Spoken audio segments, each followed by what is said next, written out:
अस्सलाम वालेकुम। डिजिटल बैठक हम क्या करेंगे, हमसे देखें दो किस्म की बेसिकली वीडियो बनेंगे। पहली चीज़ क्या करना है, कौन सी आदतें अपनानी है, कौन सी आदतें छोड़ देनी, ये दो काम करने हैं। यानी तालाब में साफ पानी को लाना, गंदा पानी निकालना है। ज़िंदगी एक तालाब है ना। इंसान को सबसे ज़्यादा नुकसान उसकी ज़बान पहुंचाती है, और ज़बान पे कंट्रोल ना होने की वजह गुस्सा है। गुस्से पे कंट्रोल नहीं होता तो सारे मसाइल पैदा होते हैं। तो अब कैसे किया जाए, इसके लिए बड़े क़दीम उसूल हैं। हदीस नबी सल्लल्लाहु अलैहि वसल्लम कहती है, गुस्से में खड़े हो तो बैठ जाओ, बैठे हो तो लेट जाओ। और भी क्या कहता है कि पानी पियो।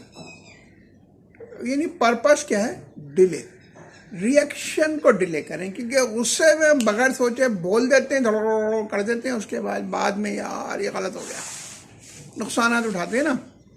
अच्छा, इसको दोनों मामलात में करें। आप किसी भी चीज़ पे खुशी में भी रिएक्ट फौरी तौर पे ना करें, और गुस्से में भी फौरी तौर पे रिएक्ट ना करें। वो ये कहते हैं कि गुस्से में फैसला नहीं करो, खुशी में वादा नहीं करो।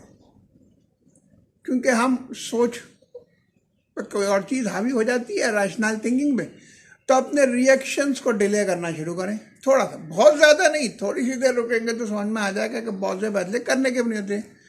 तो डिजिटल बैठक में मैं सैयद अब्दुल राफ़िक़ क़ादरी, अल्लाह ताला आपको सलामत रखे, आपकी ज़िंदगी में बरकत अता फरमाए।